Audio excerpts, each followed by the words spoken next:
Hey there, friends. Today is Free for All Friday, and as I mentioned a couple weeks ago, a lot of these Friday videos will not be about Second Amendment related topics. It will be more topical in terms of probably the election as we roll into the election cycle, but generalized things like pop culture and politics that may not directly tie into Second Amendment issues. The hot topic right now is the circle jerk that was the Democrat National Convention. Packed with lies, packed with fruitcakes of all different flavors and walks of life, packed with lots of stuff that probably we wouldn't even allow in our own living rooms, but that's them, right? Not that there's anything wrong with that. But I want to first address the lies, because we can have a little bit of fun with the rest of what these nutbags are doing, but the lies, I can't let go. And it was packed so full of lies, I'm not going to go over all of them, but I need you to see the more obvious to understand that these people are too stupid to understand that once they create the easy view into their goal, what their motive is, that they're trying to lie, they're trying to convince people that a person that hasn't received a single delegate in the last 5 years, because Kamala Harris did not receive a delegate. She dropped out after receiving less than 1% of the vote back in 2020 during the Democrat primary. And of course, there was the internal coup where they ousted Joe Biden and inserted her. So make no mistake, they were talking about they needed somebody else as vice president 3 or 4 weeks ago. Now all of a sudden, she's a presidential candidate. Still, no one, literally no one, has chosen her. So I have to point out the very obvious lies so that you understand that when she's lying about the most basic things, she's more than likely lying about everything else. Let's take a look. As a part of his agenda, he and his allies would limit access to birth control. I got to stop it right there. He and his allies, apparently through most of this speech that she gave, they convinced her not to talk through her nose because it's more annoying than listening to Hillary Clinton talk. So she was actually very successful to not talk with that annoying nasally voice most of the time. But as you can see, she's employed it right here. Let me start this one over. I apologize for that. As a part of his agenda, he and his allies would limit access to birth control. That's not true. Ban medication abortion. That's not true. And enact a nationwide abortion ban with or without Congress. Lie. That's a lie. And get this. That's a lie. Get this. He plans to create a national anti-abortion coordinator. It's a lie. And force states to report on women's miscarriages and abortions. That's an absolute lie. You might remember this little thing, Roe versus Wade, that the Supreme Court overturned.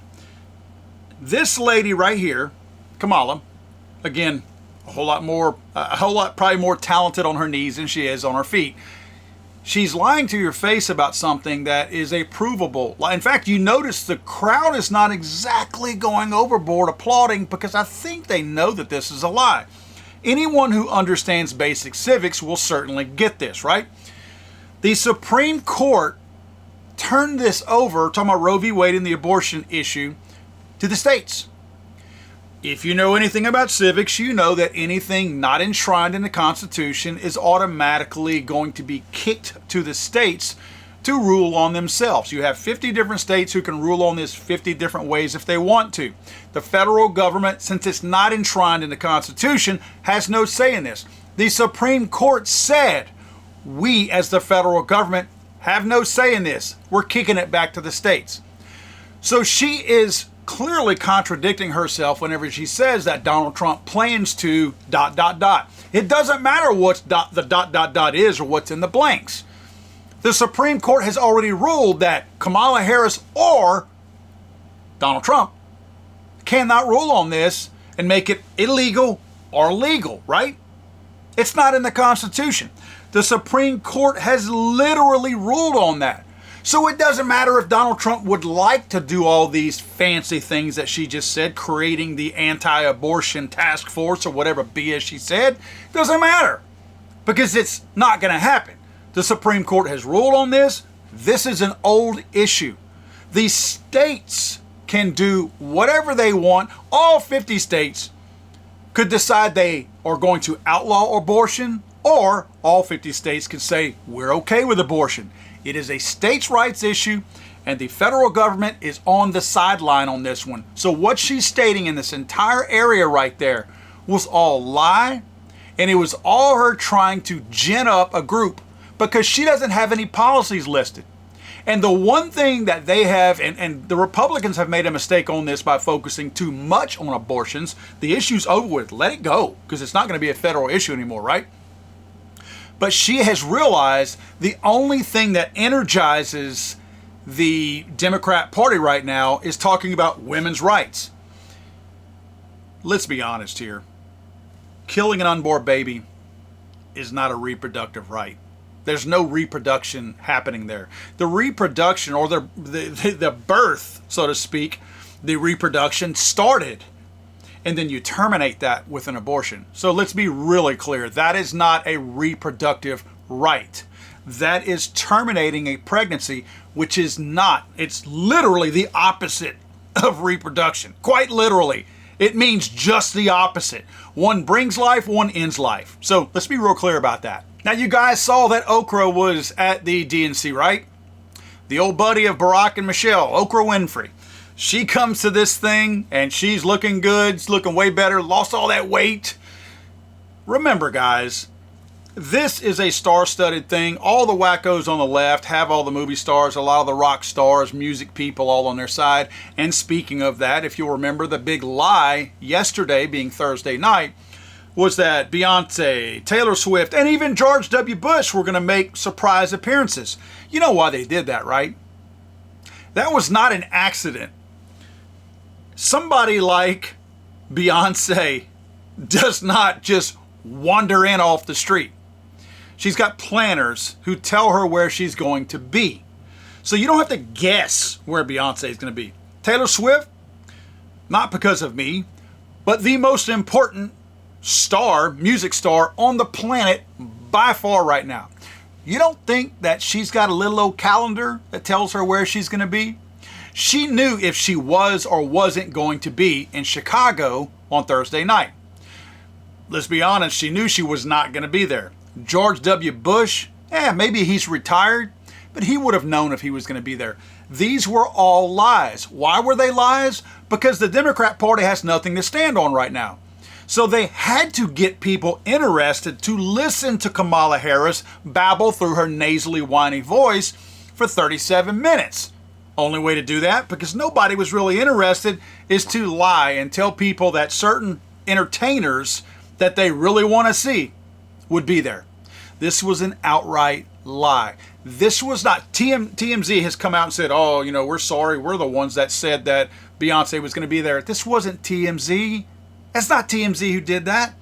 The Democrat Party did this because they knew, based on ratings and based on everything else out there, that nobody was really interested in listening to Kamala Harris talk. Nobody is any more interested in listening to her today as they were 6 weeks ago or 6 years ago. She's an unlikable person and nobody wants to listen to what she has to say. So even though they may have had decent ratings earlier in the week, this was likely going to be poor ratings, or at best equal ratings as the rest of the week, but certainly not better ratings. In order to make it look like there is a national excitement for Kamala Harris, they have to make the ratings look better on the Thursday night, the main night when she speaks, as any other night. And that wasn't going to happen. So the way to ensure that is to lie and to leak that maybe Beyonce and Taylor Swift and, let's throw George W. in there, just for good measure for the political people out there, that they're going to be here. But back to Oprah. Oprah sits here and tells us how bad she's had it. Listen to her words first. I've seen racism and sexism and income inequality and division. I've not only seen it, at times I've been on the receiving end of it. For real? For real, Oprah? Okay. If that is the case, would somebody please heap as much as their racism onto me, their ageism, or what did she say? The income inequality. please dump as much as that on me, because I want to be disenfranchised a lot harder than Okra, because clearly, Okra's doing something right. All those things that were really bad that happened to her seem like they turned out okay. So good for you, Okra.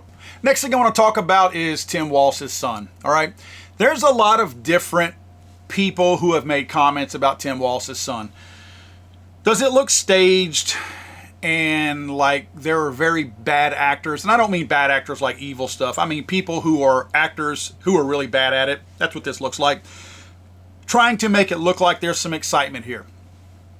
To be clear, Tim Walz's son, from what I've read and my experience with special needs people myself, I have a nonverbal son who will be 16 in a couple of months, and he will never live on his own. He is severely autistic. Probably cognitively a 2 or 3 year old. Again, lower functioning than Tim Walz's son, obviously, right here. But nevertheless, I can directly relate to having a son on the spectrum and a son who maybe is a little bit outside of that awkwardness. You follow what I'm saying? He's not socially aware of his own being. This young man, as soon as I saw him, I realized that he had some issues. And I don't mean that in an ugly way. Again, my son has issues. But I could see that. You know what's scary? Look at the video of this family walking onto stage. And I want to tell you, I had a problem with Tim Walz before because he's lied about his military service. It's a stolen valor issue, and I have a real problem with that. I never served in the military, and I would never claim to be something that I wasn't.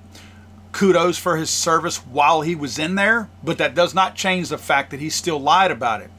That the fact that he was in there 24 years does not make it okay to now be a liar one time. How about not being a liar at all? But nevertheless, when this family walked on stage, this was troubling to me.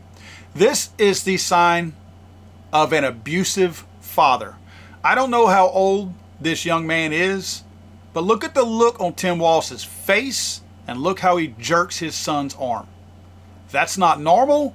And he's clearly comfortable doing it because he's doing it on a freaking stage in front of a lot of people, and it does not bother him. I am sickened and enraged at the same time watching a grown man in front of people with no fear of retribution whatsoever jerk on his child's arm, whether it's his child or somebody else's, like he's their thing. And like he's mad at them and he's jerking a dog's chain, leash, collar, whatever.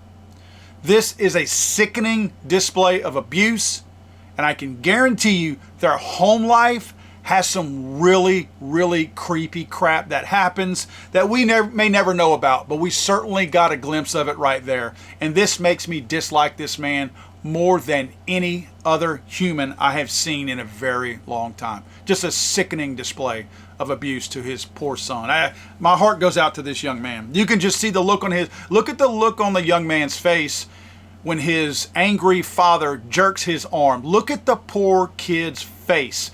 This was not the first time that this has happened to him, and you can see that the kid is wondering what's the next step. So he quickly gets to attention and does what dad wants because he doesn't want whatever comes next.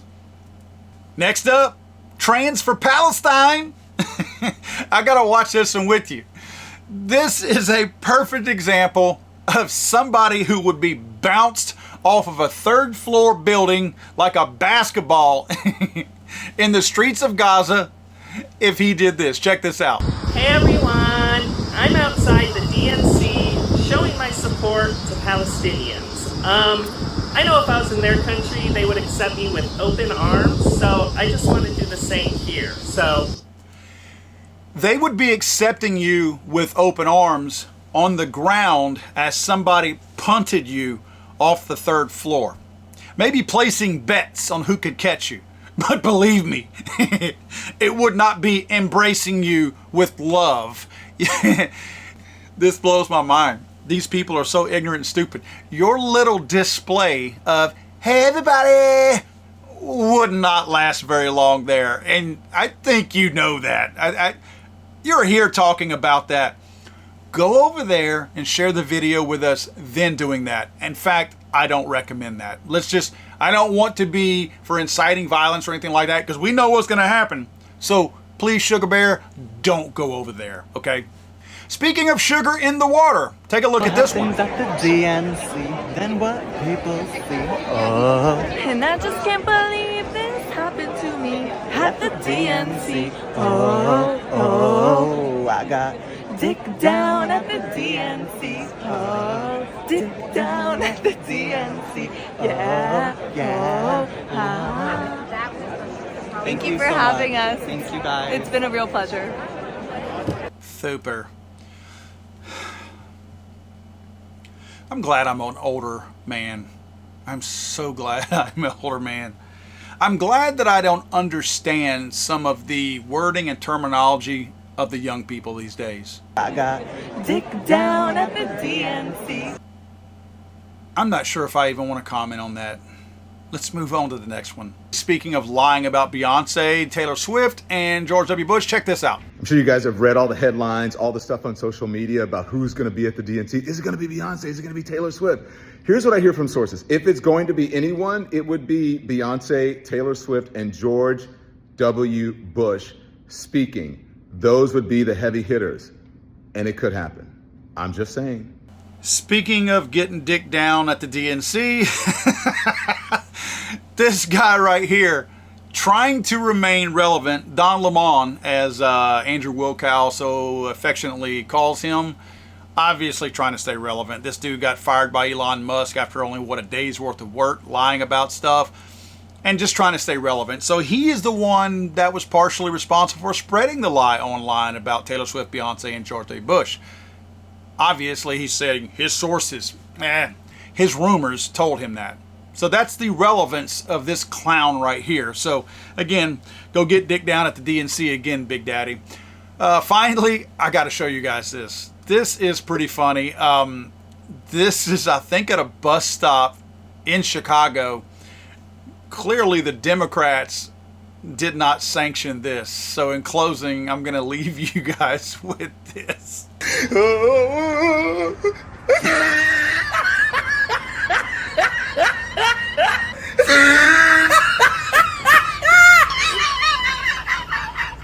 God save the Queen, man. I'm sorry, I thought this was America.